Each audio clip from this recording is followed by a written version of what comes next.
Pour tester grâce aux méthodes qui sont appelées depuis l'extérieur, par exemple d'un service, nous allons créer un service pour cela. Donc, sous mon dossier app, je vais simplement créer un dossier shared. Dans mon dossier shared, je vais insérer par exemple service. Un dossier qui va nous permettre donc d'établir des services qui seront comme des aires. Donc, je vais par exemple mettre à l'intérieur de ce service, créer un nouveau grâce à mon terminal. Je vais simplement mettre ngg pour generate, S pour service avec Angular CLI et à l'intérieur, je vais simplement prendre par exemple euh, calc service. Calc, ça va nous aider à effectuer des opérations de multiplication ou alors checker, on peut l'appeler comme on veut.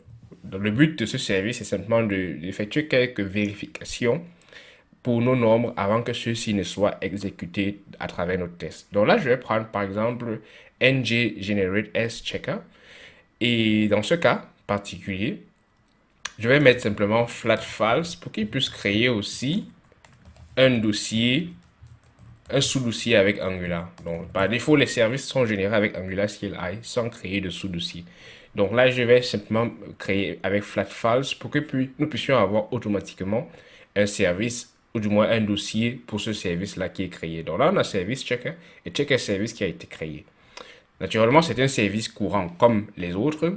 Et je vais simplement mettre à l'intérieur une méthode, par exemple, is undefined. Simplement, à l'intérieur, je prends un nombre et je dis que ce nombre, par exemple, est de type unknown ou alors de type any. Et l'objectif pour moi, c'est de vérifier que l'élément que je prends est différent de undefined. Par exemple, je vais mettre là que c'est un type boolean. Donc là, je vais mettre ça en tant que méthode publique. Donc, is not undefined and not null. Disons ça comme ça. C'est juste un exemple banal pour pouvoir montrer l'exemple grâce à un service que nous allons appeler. Donc là, je vais agrandir un peu mon éditeur de texte pour que vous puissiez mieux voir la méthode que nous appelons ou du moins que nous implémentons. It's not undefined and not null. Par exemple, on reçoit ici un paramètre et on va dire simplement, on peut appeler ceci aussi is a valid number. Is valid number. Simplement pour dire que le paramètre que nous recevons est véritablement un nombre. Donc là, je vais mettre ici à l'intérieur return que cela ne doit pas être. On a ici is none. Donc cela ne doit pas être un not a number. Ça veut dire par exemple si on a passé là par exemple une chaîne de caractères ou alors autre chose, un objet par exemple, et on s'attend à ce que cela effectue la multiplication comme c'est le cas on a proposé dans notre méthode calc. Alors cette méthode doit pouvoir nous retourner que ce n'est pas le cas. Aussi, il faudrait que cela ne soit pas undefined ou alors null. Donc là, il faudrait que cela soit déjà un élément valide et cela peut être réuni par la condition de la double exclamation pour vérifier que ceci est à la fois pas null et aussi pas undefined. Donc maintenant qu'on a nos deux éléments qu'on a mis, ou alors de préférence, on peut inscrire également si on le souhaite A différent de null et A est aussi différent de undefined. Donc, on a trois conditions qui doivent être vérifiées avec c'est pas un not number. Donc, on a maintenant notre méthode dans le service et on peut aller dans le composer et on injecte tout simplement notre service comme on sait le faire jusqu'à présent. Donc, là, on a eu affaire avec le form builder jusqu'à présent que nous n'utilisons pas encore. Je vais le laisser quand même quand nous avons pu démontrer avec comment gérer la gestion de dépendance. Donc là, j'ai private, on a appelé ça checker service. Donc, je vais appeler ceci également checker service.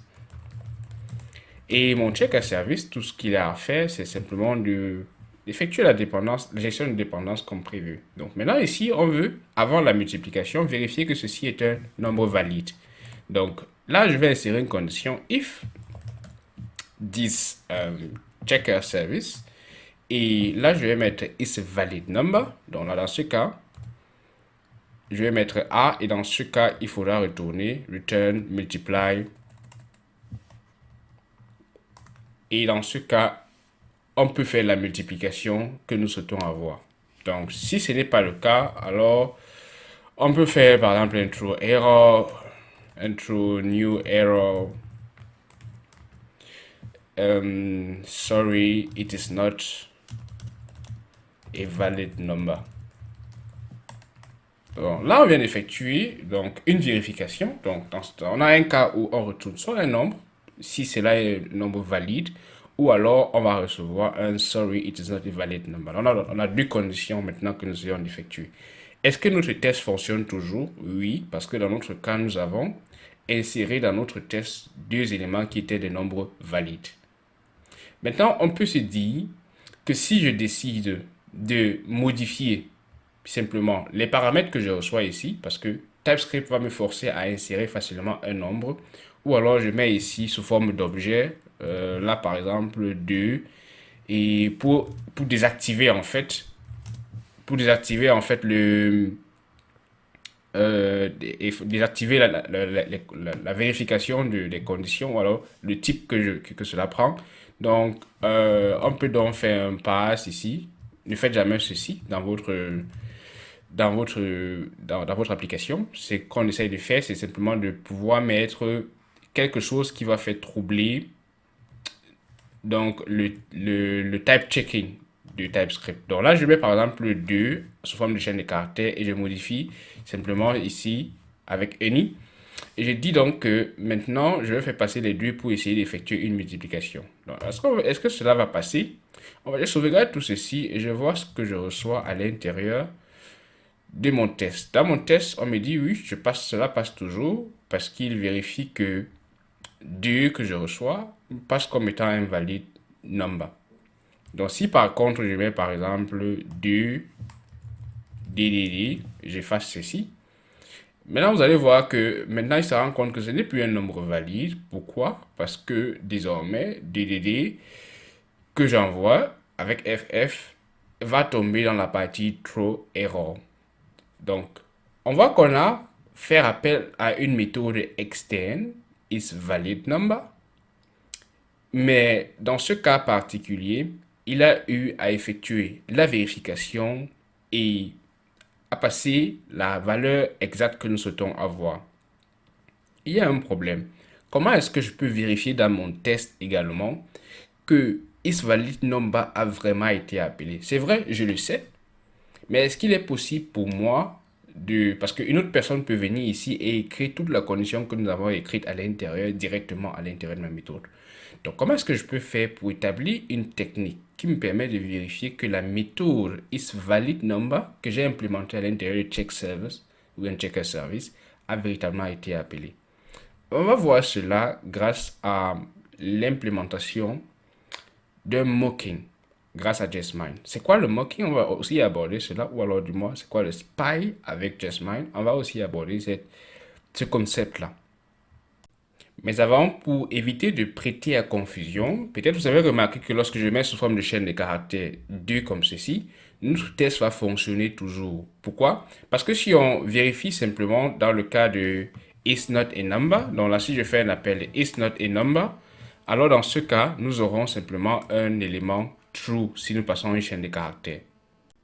Donc, si nous voulons exclure qu'une chaîne de caractères soit acceptée par notre condition, c'est qu'on doit modifier également ce que nous recevons à l'intérieur de notre isValidNumber. Donc là, par exemple, on pourrait dire que après que cela soit vérifié, que ce soit undefined et que ce soit pas null, on peut rajouter par exemple que A, ou du moins que type of A doit être égal à choisi parmi les existants, number simplement. Donc là, dans ce cas, on aura un problème si on exécute notre fonction avec la chaîne de caractères 2, par exemple. Là, dans ce cas, il va me dire, c'est pas possible, ça ne passe pas exactement comme j'aurais souhaité. Donc, ainsi, donc, je peux donc passer simplement 2 de façon valide pour que ma fonction ou alors mon test puisse être exécuté sans souci. Voyons donc maintenant comment est-ce qu'on peut faire pour gérer, ou du moins pour vérifier que la méthode a véritablement été appelée sans avoir à le faire de façon mentale.